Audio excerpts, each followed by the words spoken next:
अमेरिकी राष्ट्रपति Donald Trump ने दुनिया को तब चौंका दिया जब उन्होंने अपने तीसरे कार्यकाल की इच्छा जाहिर की। हालांकि इस बात को कहते वक्त उन्होंने ये भी जोड़ा कि अभी इस बारे में सोचना जल्दबाजी होगी, लेकिन ये भी कहा है कि वे मजाक नहीं कर रहे हैं। वैसे ट्रंप ने जब इस साल 8 जनवरी को अपने दूसरे टर्म की शपथ ली, तब से उनके मनमाने फैसलों, कार्यशैली और हाव भाव को देखकर अमेरिकी मीडिया यह अनुमान लगाने लगा था कि कोई हैरानी नहीं होगी अगर वे तीसरे टर्म के लिए भी नियमों से परे जाकर अपना दावा ठोक देंगे। ऐसे में आइए अब ये जानने की कोशिश करते हैं कि क्या अमेरिका में कोई शख्स 2 टर्म से ज्यादा प्रेसिडेंट बन सकता है। सवाल, क्या अमेरिका में कोई भी शख्स 2 टर्म के आगे प्रेसिडेंट बन सकता है? नियम क्या है? अमेरिकी संविधान का 22वां संशोधन स्पष्ट रूप से कहता है कि कोई भी व्यक्ति 2 बार से ज्यादा राष्ट्रपति पद के लिए निर्वाचित नहीं हो सकता है, चाहे कार्यकाल लगातार हो या गैर लगातार। ये संशोधन 1951 में लागू किया गया था, जब फ्रैंकलिन डी रूजवेल्ट ने 4 बार चुनाव जीतकर परंपरा तोड़ी थी। ट्रंप ने अपना पहला कार्यकाल 2017 से 2021 में पूरा किया है, दूसरा 2025-2029 के लिए शुरू किया है।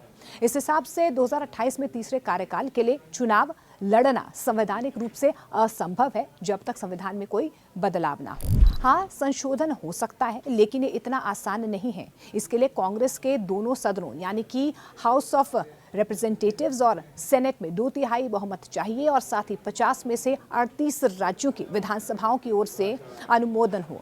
ये प्रक्रिया बहुत जटिल और समय लेने वाली है। ऐतिहासिक रूप से ऐसा बदलाव जो है मुश्किल रहा है।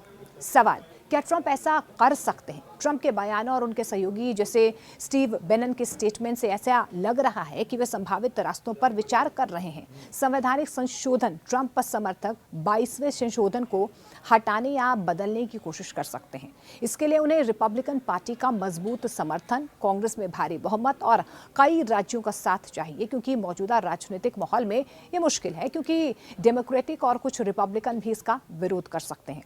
खबरें ये भी आ रही हैं कि ट्रंप की कार्यशैली और मनमाने फैसलों से खुद उनकी रिपब्लिकन पार्टी के सांसद भी बिल्कुल खुश नजर नहीं आ रहे हैं। सवाल, वैसे अमेरिकी कांग्रेस के दोनों सदनों में डोनाल्ड ट्रंप की पार्टी 2/3 बहुमत में है या नहीं? डेमोक्रेटिक पार्टी का बहुमत है, लिहाजा ट्रंप किसी भी ऐसे कानून को कांग्रेस में ही पास करवाने की स्थिति में नहीं है। अगला सवाल, उन्होंने अपने कार्यक्रम की मेजबान क्रिस्टिन वेलकर से तीसरे कार्यकाल की संभावना के बारे में कहा। बहुत से लोग चाहते हैं कि मैं ऐसा करूं, लेकिन मुझे लगता है कि हमें अभी बहुत आगे जाना है। मैं वर्तमान पर ध्यान केंद्रित कर रहा हूं। हालांकि ट्रंप पहले भी कई बार रैलियों में ये बात कह चुके हैं। इंटरव्यू में पहली बार ट्रंप ने संकेत दिया कि वे इस विचार पर गंभीरता से विचार कर रहे हैं, जिसे उनके सहयोगियों ने लगातार बढ़ावा दिया है। उन्होंने इस इंटरव्यू में ये भी कहा, नहीं, मैं मजाक नहीं कर रहा हूँ, मैं मजाक नहीं कर रहा हूँ। जब वेलकर ने ट्रंप से पूछा कि क्या उन्हें कोई योजना प्रस्तुत की गई थी, तो उन्होंने कहा कि नहीं, लेकिन उन्होंने ये भी इसके साथ जोड़ा कि ऐसे तरीके हैं जिनसे आप ऐसा कर सकते हैं।